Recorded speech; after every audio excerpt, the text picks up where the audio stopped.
우리가 할 것은 이제 언어입니다. 언어는 결국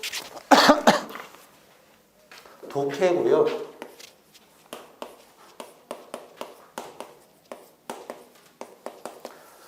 독해고 이제 여러분들이 아시다시피 독해 정답은 일단 지문에 있을 거라는 얘기가 되겠고, 그러면 독해 쪽과 관련해서 이제 시험에서 어떤 문제들이 출제되느냐를 보게 되면, 일단 우리가 이 언어 쪽 같은 경우에는 사실 요놈의 이제 국정원 시험 같은 경우에는 좀 뚜렷한 기준이 없기 때문에 뭐 문제 오픈을 하지 말라고 하니까 그렇긴 하지만 대충 이제 추론을 조금 해봐야 되겠지. 추론을 좀 해봤을 때 일단 이제 언어 쪽이고 독해다라고 하게 되면 우리가 일반적으로 이제 비문학이다라고 이야기를 한단 말이에요. 비문학. 근데 비문학이라는 게 별거 아니에요. 네, 비자 할 때 비자가 아닐 비자입니다. 그러니까 읽기 자료 중에서 문학이 아닌 걸 비문학이라고 하는 거예요. 그래서 비문학이라고 하게 되면 크게 세 가지로 나누게 되는데 뭐냐면 독서, 그다음에 화법, 장문. 네, 이렇게 세 가지를 이제 우리가 비문학이라고 합니다. 그러니까 화법, 말하기고요. 장문, 글쓰기란 말이야. 근데 어차피 이거야. 말하기. 근데 우리는 뭐야? 리스닝 시험 보는 게 아니잖아. 장문, 글쓰기죠. 근데 뭐야? 일단 지금 우리가 한 건 논술이 아니잖아. 그렇죠? 그러니까 모두 다 어쨌거나 뭐예요? 객관식화된 문제를 푸는 거죠. 그게 일단 포인트가 된다는 얘기야. 알겠습니까? 그래서 주로 이제 국정원 NIAT에서 다루는 건 뭐냐면 화법은 거의 다루지 않아요. 그러니까 화법도 원래는 이제 그거거든. 뭐냐면 이제 대화라던가 토론이라던가 이런 것들 있지. 이걸 그냥 대본을 주는 거야. 그리고 그거를 파악하는 거. 그거지만 사실 실제 시험에서는 거의 이거는 다루질 않고요. 근데 요거하고 요거는 시험에서 다루게 돼요. 요거하고 요거. 그랬을 때 주로 다루는 건 요거죠. 주로 다루는 것은 독서, 독해 문제가 출제가 되고요. 그 다음에 장문 문제에서는 출제가 되는 게 글 쓰는 건 아니잖아. 그러다 보니까 장문 문제에서는 크게 두 가지 유형을 내더라고요. 일단 첫 번째는 이게 좀 많이 나오는 게 개요 작성.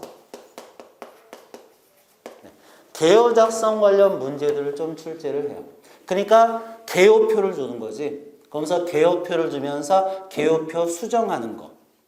그리고 부족한 개요를 완성하는 것. 이제 그러한 문제 형태가 출제되곤 하고요. 그리고 상대적으로 좀 적게 나오긴 하는데 뭐가 나오냐? 이게 나올 수도 있어요. 고쳐쓰기. 그러니까 글 쓴 걸 준 다음에 글 쓴 것을 잘못된 부분을 고치는 문제가 나올 수 있어요. 근데 이 고쳐쓰기가 나오면 난도는 올라가는 거예요.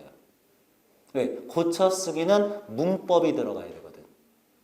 그러니까 예를 들어서 주어 서술의 호응이 잘 맞냐, 아니면 뭐 잘못된 피동표현이 사용된 건 아니냐, 그 다음에 뭐 맞춤법이 잘못된 부분이 있진 않느냐, 이제 이런 것들을 평가를 하는 부분이 고쳐쓰기거든. 그렇기 때문에 고쳐쓰기 같은 경우는 기본적인 문법적인 건 조금 알고 있어야 된다. 그러한 유형이라고 볼 수가 있겠고요. 근데 절대적으로 나오는 것은 얘죠. 어차피 언어 하게 되면 몇 문제 나와요? 15문제 나오죠?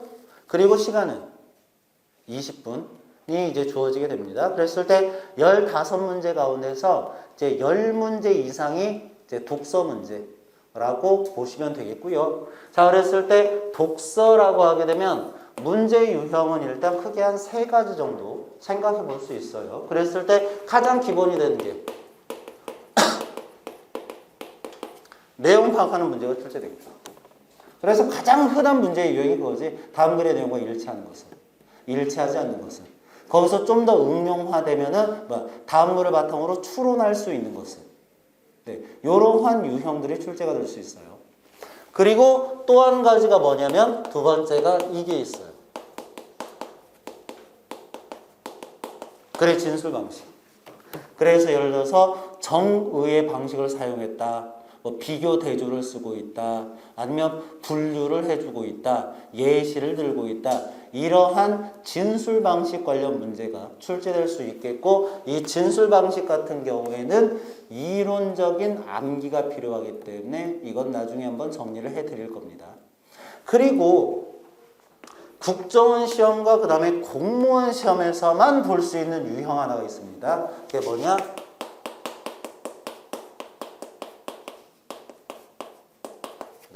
순서 재배열 문제. 그러니까 한 편의 글을 딱 놓고서 문단을 섞어버리죠. 그래서 문단을 섞어버린 다음에 그 섞인 문단을 이제 논리적 순서에 맞게 재배열하라는 이제 그러한 유형이 출제돼요.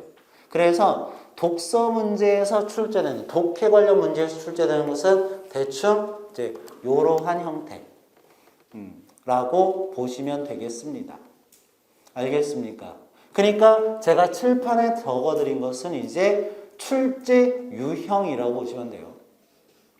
어차피 그 언어 논리 시험이고 그것을 이제 분석을 한번 해보면 두 가지 측면에서 분석을 할 수 있거든.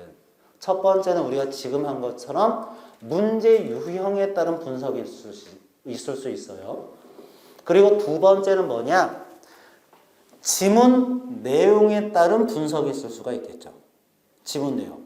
예를 들어서 지문을 보게 되면 언어 같은 경우에 나오는 지문의 내용을 보면 엄청나게 다양하죠.